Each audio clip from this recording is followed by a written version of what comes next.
എല്ലാവർക്കും PSC smart സ്റ്റഡിയുടെ പുതിയൊരു വീഡിയോയിലേക്ക് സ്വാഗതം. ഇന്ന് നമ്മൾ 2 hours 40 days ചലഞ്ചിൻ്റെ ഫസ്റ്റ് വീഡിയോ ആണ് ഞാനിത് അപ്ഡേറ്റ് ചെയ്യുന്നത്.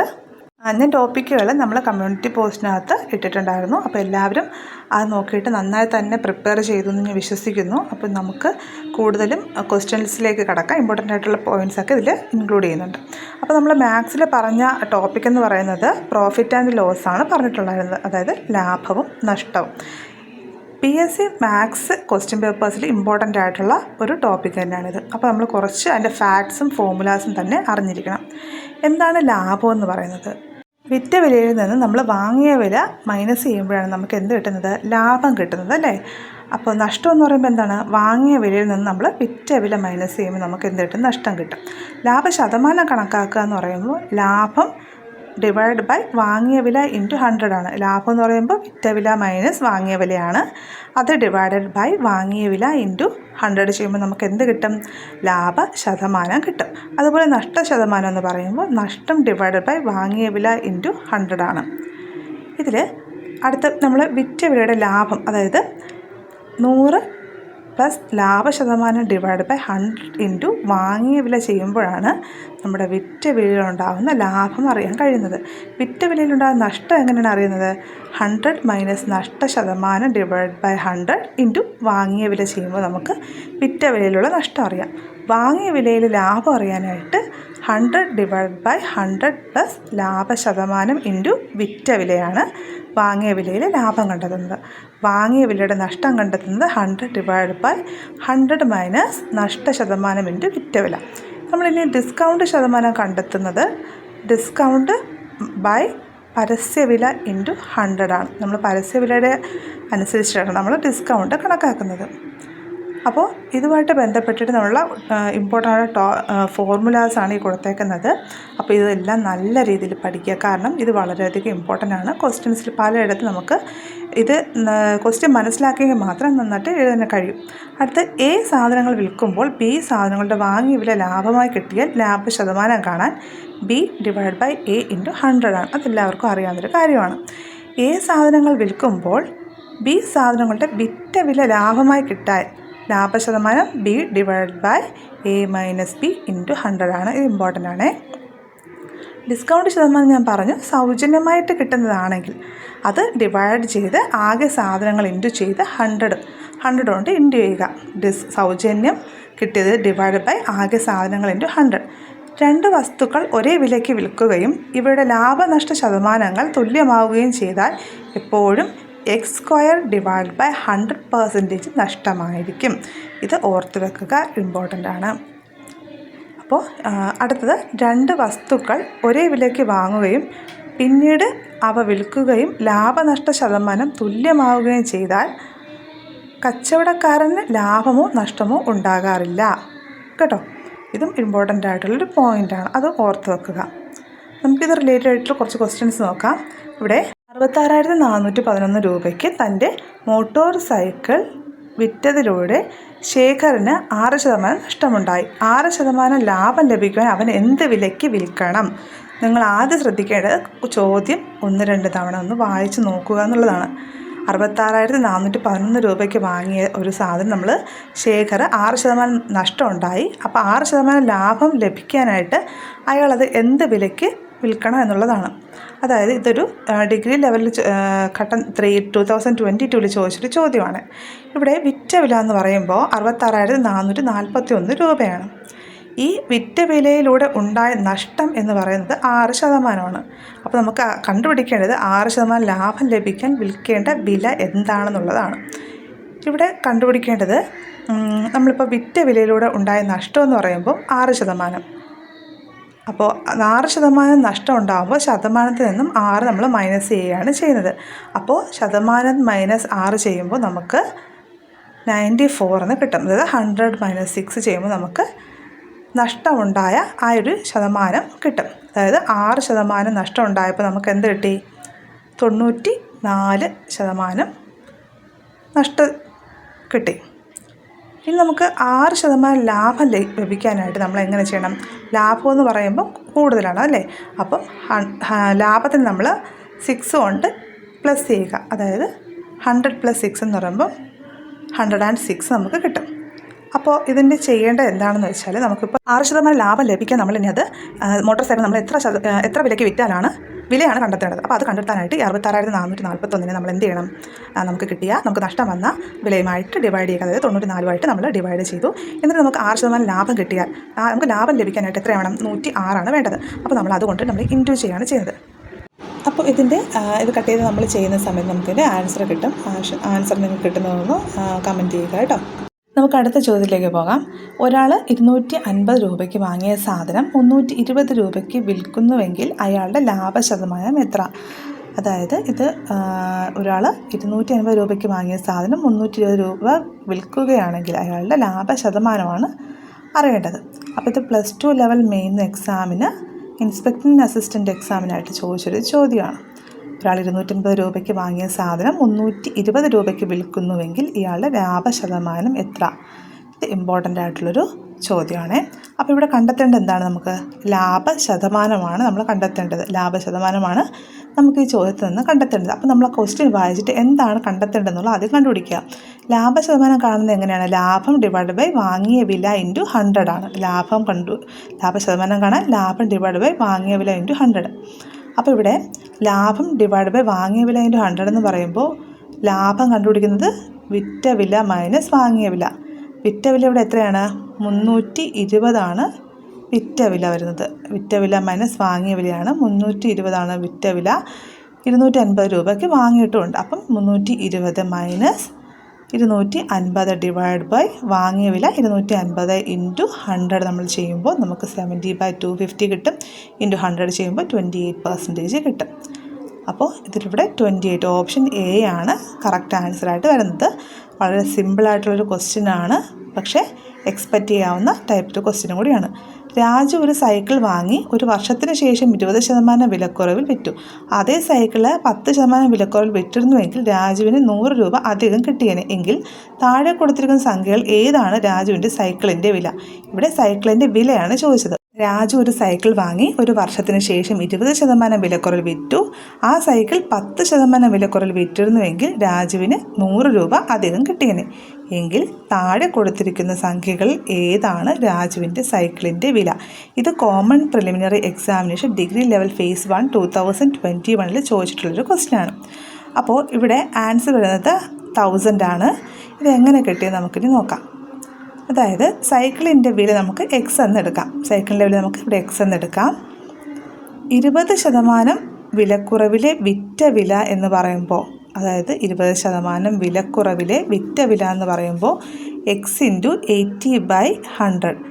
20% വിലക്കുറവിലെന്ന് പറയുമ്പോൾ 100 മൈനസ് 20, അതാണ് 80 കിട്ടിയത്. ഇവിടെ 10% വിലക്കുറവിലെന്ന് പറയുമ്പോഴത്തേക്ക് 90/100 വരും. ഇപ്പോൾ ചോദ്യത്തിൽ നിന്ന് നമ്മൾ 10% വിലക്കുറവിൽ വിറ്റ വില എന്ന് പറയുന്നത് 20% വിലക്കുറവിലെ വിറ്റ വില പ്ലസ് 100 ആണെന്ന് പറയുന്നുണ്ട്. മനസ്സിലായോ? അതായത് ചോദ്യത്തിൽ നിന്ന് തന്നെ നമുക്കതിൻ്റെ ആൻസറിലോട്ട് പോകാനുള്ളൊരു ട്രിക്കും കൂടെ ഇതിനകത്ത് കൊടുത്തിട്ടുണ്ട്.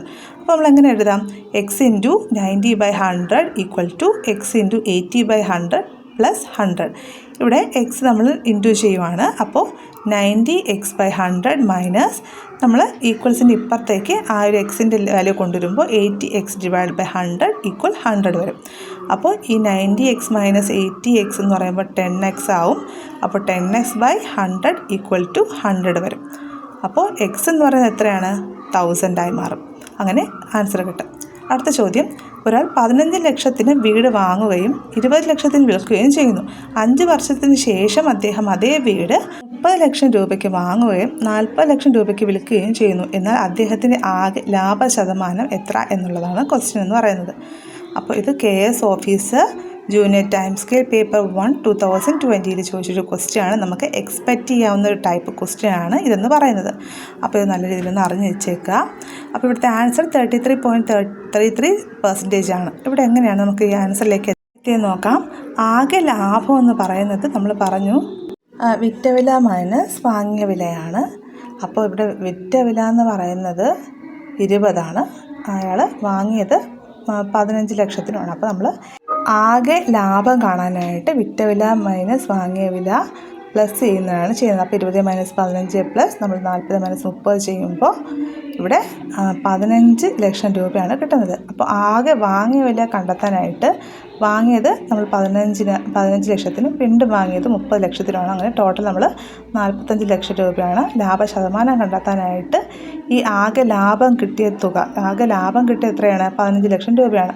ഈ 15 ലക്ഷം രൂപയിൽ നിന്നും നമ്മൾ ആകെ വാങ്ങിയ വില, ലാഭം കിട്ടിയ ആകെ ലാഭത്തിൽ നിന്ന് വാങ്ങിയ വില നമ്മൾ ഡിവൈഡ് ചെയ്ത് 100 കൊണ്ട് നമ്മൾ ഇൻറ്റു ആണ് ചെയ്യുന്നത്. ലാഭം ഡിവൈഡ് ബൈ വാങ്ങിയ വില ഇൻറ്റു 100, അതാണ് ലാഭശതമാനം. അപ്പോൾ ലാഭശതമാനം ഇവിടെ എത്രയാണ് കിട്ടുന്നത്? 15/45 ഇൻറ്റു 100, 33.33%. അടുത്ത ചോദ്യം, ഒരു സാധനം 10% ലാഭത്തിനും 20% ലാഭത്തിനും വിറ്റ വിലകൾ തമ്മിലുള്ള വ്യത്യാസം 500 രൂപ ആയാൽ വിറ്റ വിലകൾ തമ്മിലുള്ള റേഷ്യോ എന്തെന്നുള്ളതാണ്. ഇതൊരു വെറൈറ്റി ചോദ്യമാണ്, എക്സ്പെക്റ്റ് ചെയ്യാൻ തരത്തിലുള്ള ചോദ്യമാണ്. അപ്പോൾ ഇതിൽ ഒരു സാധനം 10% ലാഭത്തിനും 20% ലാഭത്തിനും വിറ്റ വിലകൾ തമ്മിലുള്ള വ്യത്യാസം 500 രൂപ ആയാൽ വിറ്റ വിലകൾ തമ്മിലുള്ള റേഷ്യോ ആണ്. ഇവിടെ നമ്മൾ നോക്കേണ്ട ഒരു കാര്യം, തന്നിരിക്കുന്ന ശതമാനം ലാഭമാണെങ്കിൽ 100നോട് കൂടുകയും നഷ്ടമാണെങ്കിൽ 100ൽ നിന്ന് കുറയ്ക്കുകയാണ് ചെയ്യുന്നത്. ഈ പോയിന്റ് ഒന്ന് നിങ്ങൾ ഓർത്ത് വെക്കുക. അപ്പോൾ ഇവിടെ സാധനം 10% ലാഭത്തിനും 20% ലാഭത്തിനുമാണ് വാങ്ങിയത്. അപ്പോൾ 10% കൂട്ടുമ്പോൾ 100 + 10 എന്ന് പറയുമ്പോൾ 110ഉം 100 + 20 120യും കിട്ടും. അപ്പോൾ അത് റേഷ്യോ ആയിട്ട് നമ്മൾ എഴുതിയിട്ട് ഈ 0 കട്ട് ചെയ്ത് പോകും. പിന്നെ വരുന്നത് 11:12 ഇവിടെ നമ്മുടെ ആൻസറായിട്ട് വരുന്നത്. ഓപ്ഷൻ എ ആണ് ഇവിടെ ആൻസറായിട്ട് നമുക്ക് കിട്ടുന്നത്. അപ്പോൾ നമുക്കിനി അടുത്ത ചോദ്യത്തിലേക്ക് പോവാം. ഒരു കസേര 10% ഡിസ്കൗണ്ടിൽ വാങ്ങിയപ്പോൾ 225 രൂപ ആയി എങ്കിൽ അതിന് ഡിസ്കൗണ്ട് കൂടാതെയുള്ള വില എത്ര എന്നുള്ളതാണ്. ഒരു കസേര 10% ഡിസ്കൗണ്ടിൽ വാങ്ങിയപ്പോൾ 225 രൂപയായി എങ്കിൽ അതിൻ്റെ ഡിസ്കൗണ്ട് കൂടാതെയുള്ള വില എത്ര? ഇത് മുൻവർഷങ്ങളിൽ ചോദിച്ചിട്ടുണ്ട്, ഇമ്പോർട്ടൻ്റ് ആണ്. ലാഭവും നഷ്ടവും കണക്കാക്കുന്നത് വാങ്ങിയ വിലയുടെ അടിസ്ഥാനത്തിലും ഡിസ്കൗണ്ട് നമ്മൾ കണക്കാക്കുന്നത് പരസ്യ വിലയിലുമാണ്. അത് ഓർത്ത് വെക്കുക. ഓക്കെ, ഡിസ്കൗണ്ട് നമ്മൾ കണക്കാക്കുന്നത് എങ്ങനെയാണ്? പരസ്യ വിലയിലാണ്. അപ്പോൾ ഇവിടെ എങ്ങനെ കണ്ടെത്താമെന്നുള്ളത്, 10% ഡിസ്കൗണ്ട് കഴിഞ്ഞാൽ യഥാർത്ഥ വിലയുടെ 90% മാത്രം നമ്മൾ അതിന് നൽകിയാൽ മതിയാകും. അപ്പോൾ 90% ഈ 225 എന്ന് പറയുന്നത്. മനസ്സിലായോ? 10% ഡിസ്കൗണ്ട് കഴിഞ്ഞ് യഥാർത്ഥ വില 90% മാത്രം നൽകിയാൽ മതിയാവും. അപ്പോൾ ഇവിടെ 90% 225 എന്ന് പറയുന്നത്. അപ്പോൾ യഥാർത്ഥ വില കണ്ടെത്താനായിട്ട് ഈ 225 ഡിവൈഡ് ബൈ 90 ഇൻറ്റു 100 ചെയ്യുമ്പോൾ നമുക്ക് എത്ര കിട്ടും? 250 രൂപയാണ് ഇതിൻ്റെ യഥാർത്ഥ വില എന്ന് പറയുന്നത്. നമുക്കിനി അടുത്ത് ഡയറക്ഷനിലോട്ട് പോകാം. അതായത് സെൻസ് ഓഫ് ഡയറക്ഷനാണ്. ഇത് ഇമ്പോർട്ടൻ്റ് ആണ്, വളരെ എളുപ്പമാണ്, എന്നാൽ ട്രിക്കി ആയിട്ടുള്ള ക്വസ്റ്റ്യൻസ് ഈ ഒരു ഏരിയ നിന്ന് ചോദിച്ചു കൊണ്ടിട്ടുണ്ട്. അപ്പോൾ ഇതിൽ നമ്മൾ കൂടുതൽ അറിഞ്ഞിരിക്കേണ്ടത് പൈതഗോറസ് സിദ്ധാന്തമാണ്. അതായത് കർണം സ്ക്വയർ = പാദം സ്ക്വയർ പ്ലസ് ലംബം സ്ക്വയർ, പാദം സ്ക്വയർ = കർണം സ്ക്വയർ മൈനസ് ലംബം സ്ക്വയർ, ലംബം സ്ക്വയർ = കർണം സ്ക്വയർ മൈനസ് പാദം സ്ക്വയർ. ഈ ഒരു ഇക്വേഷൻ നിങ്ങൾ അറിഞ്ഞു വെച്ചിരിക്കുക. അടുത്ത നമുക്ക് ചോദ്യത്തിലേക്ക് പോകാം. ഒരാളുടെ സ്ഥലത്ത് നിന്ന് നേരെ കിഴക്കോട്ട് 12 കിലോമീറ്റർ സഞ്ചരിക്കുന്നു. അവിടെ നിന്ന് നേരെ വടക്കോട്ട് 9 കിലോമീറ്റർ സഞ്ചരിക്കുന്നു. ഇപ്പോൾ അയാൾ പുറപ്പെട്ട സ്ഥലത്ത് നിന്ന് എത്ര അകലെയായിരിക്കും? ഈ ഒരു ചോദ്യം പലപ്പോഴും പല ക്വസ്റ്റ്യനിലും കണ്ടിട്ടുണ്ട്. അപ്പോൾ ഇവിടെ നോക്കുക, ഒരാൾ ഇവിടെ നിന്ന് വലത്തോട്ട്, അതായത് കിഴക്കോട്ട് 12 കിലോമീറ്റർ സഞ്ചരിക്കുന്നു. 12 കിലോമീറ്റർ സഞ്ചരിച്ചു. അവിടെ നിന്ന് നേരെ 9 കിലോമീറ്റർ എങ്ങോട്ട് പോകുന്നു? വടക്കോട്ട് പോകുന്നു.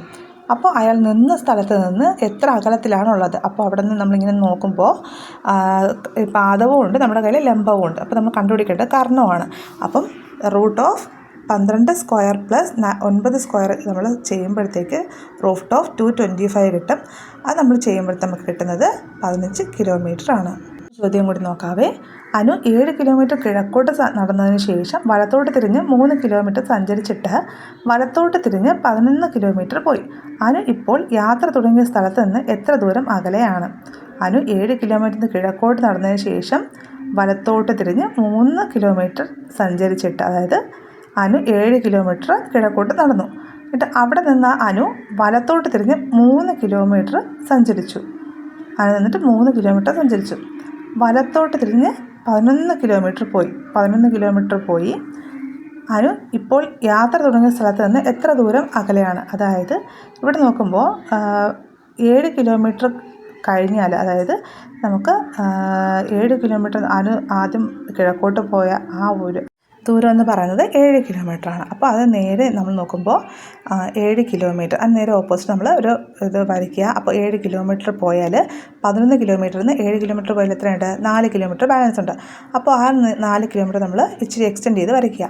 അത് നമുക്കിവിടെ പാദവും ഉണ്ട്, ലംബവും ഉണ്ട്, കാരണമാണ് കണ്ടെത്തേണ്ടത്. ഇവിടെ നമ്മൾ ഇക്വേഷൻ ഇട്ട് കൊടുക്കുമ്പോഴത്തേക്ക് √25 കിട്ടും. അപ്പോൾ 5 കിലോമീറ്റർ ആണ് എന്ത് യാത്ര തുടങ്ങിയ സ്ഥലത്തു നിന്നുള്ള ദൂരം. അടുത്തതായിട്ട് പി എന്നത് ക്യൂവിൻ്റെ തെക്ക് ഭാഗത്തും ആർ എന്നത് ക്യൂവിൻ്റെ പടിഞ്ഞാറ് ഭാഗത്തുമാണെങ്കിൽ പി ആർ എൻ്റെ ഏത് ദിശയിലായിരിക്കും? അപ്പോൾ ഈ ദിശയായിട്ട് ബന്ധപ്പെട്ട് വരുന്ന ചോദ്യങ്ങളെല്ലാം വലിയ ട്രിക്കി ആയിട്ടുള്ളതായിരിക്കും. അപ്പോൾ നിങ്ങളത് ശ്രദ്ധിച്ചൊന്ന് വായിച്ചതിന് ശേഷം മാത്രം ആൻസർ ചെയ്യാൻ നോക്കുക. അപ്പോൾ നമുക്കിവിടെ ഒന്ന് വരച്ച് നോക്കാം. അപ്പോൾ ഇവിടെ ഞാനത് വരയ്ക്കുകയാണ്. അപ്പോൾ ഇവിടെ നമുക്ക് വടക്ക്, ഇവിടെ തെക്ക്, കിഴക്ക്, ഇവിടെ പടിഞ്ഞാറ്. അപ്പോൾ ഇവിടെ നമ്മൾ നോക്കുന്നത് എന്താണ്? പി എന്നത് ക്യൂവിൻ്റെ തെക്ക് ഭാഗത്താണ്. പി എന്ന് പറയുന്നത് എവിടെയാണ്? ക്യൂവിൻ്റെ തെക്ക് ഭാഗത്ത്. അപ്പോൾ നമുക്കിവിടെ പി എന്ന് എഴുതാം. ക്യൂവിൻ്റെ തെക്ക് ഭാഗമാണ്, തെക്ക് ഭാഗത്താണ്. അപ്പം ക്യൂവിൻ്റെ പടിഞ്ഞാറ് ഭാഗത്താണ് ആരുള്ളത്? ആറുള്ളത്. ക്യൂവിൻ്റെ പടിഞ്ഞാറ് ഭാഗത്താണ് ആറുള്ളത്. അപ്പോൾ പി ആർ ഏത് ദിശയിലായിരിക്കും? ക്വസ്റ്റ്യൻ നമ്മൾ ശ്രദ്ധിക്കുക. പി ആർ ഏത് ദിശയിലായിരിക്കും? അപ്പോൾ ഇവിടെ നമുക്ക് തെറ്റിപ്പോകാനുള്ള സാധ്യതയുണ്ട്. നമ്മളിവിടെ തെക്ക് പടിഞ്ഞാറ് എന്ന് എഴുതാനുള്ള സാധ്യതയുണ്ട്. അപ്പോൾ ക്വസ്റ്റ്യൻ നോക്കുക, ഇവിടെ ഏത് ദിശയാണ് ചോദിച്ചേക്കുന്നത്. അപ്പോൾ നമുക്കറിയാം, നമ്മൾ ദിശ പഠിച്ചിട്ടുണ്ട്. ദിശ എങ്ങനെയാണ് നോക്കുന്നത്? ഞാനിവിടെ ഒന്നുകൂടി ഒന്ന് വരച്ച് കാണിച്ചു തരാം. അതായത് ഇതാണ് ആ ഒരു ദിശ എന്ന് പറയുന്നത് അല്ലേ.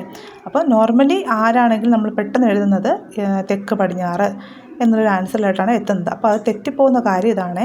അപ്പോൾ ഞാനിവിടെ എഴുതുകയാണ് വടക്ക്, തെക്ക്, കിഴക്ക്, പടിഞ്ഞാറ്. അപ്പോൾ ഇവിടെ എങ്ങനെയാണ് നമ്മൾ ദിശ നോക്കുന്നത്? ഈ ഒരു ആംഗിളിലാണ് നമ്മൾ ദിശ വരയ്ക്കുന്നത് അല്ലേ. അപ്പോൾ നമ്മളിത് മനസ്സിലാക്കി വെക്കുക. ഈ ഒരു ആംഗിളാണ് നമ്മൾ ദിശ മാർക്ക് ചെയ്യുന്നത്. അപ്പോൾ ഈ ഒരു ആംഗിൾ, അതായത് ഈ ഒരു സ്ലൈഡിങ് ആയിട്ട് ഒരു റൈറ്റ് സൈഡിലായിട്ട് വരുന്ന ദിശ ഞാൻ വരയ്ക്കാം. ഇങ്ങനെ ഈ ഒരു ദിശയിലേക്കാണ് ആ ഒരു നമ്മളെ പൊസിഷൻ പറയേണ്ടത്. അപ്പം ഈ ഒരു ദിശ വരുന്നത് എവിടെയാണ്? തെക്ക് കിഴക്കാണ് അല്ലേ. നമ്മൾ തെക്ക് കിഴക്കാണ് ആൻസർ വരുന്നത്. ആൻറ്റി ക്ലോക്ക് വൈസിലാണ് നമ്മളത് മാർക്ക് ചെയ്യുന്നത്. അപ്പോൾ ഈ ദിശയിലുള്ള ക്വസ്റ്റ്യൻസ് നിങ്ങൾ നല്ല രീതിയിൽ പഠിക്കാനായിട്ട് ശ്രമിക്കണം. മാത്സിൽ നമ്മൾ 2 ടോപ്പിക്സാണ് നോക്കിയത്, പ്രോഫിറ്റ് ആൻഡ് ലോസും സെൻസ് ഓഫ് ഡയറക്ഷനും.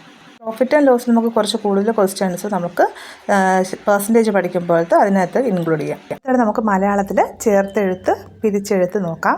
എല്ലാ ചോദ്യപേപ്പറിലും ചോദിക്കുന്ന ഒരു ഏരിയയാണ് ചേർത്തെഴുത്ത് പിരിച്ചെഴുത്ത് എന്നുള്ളത്. അപ്പോൾ ഈ 2 ടോപ്പിക്കുകൾ നമുക്ക് ഒരുമിച്ച് പഠിക്കാം. അത് വളരെ ഇമ്പോർട്ടൻ്റ് ആയിട്ട് തന്നെ നോക്കാം.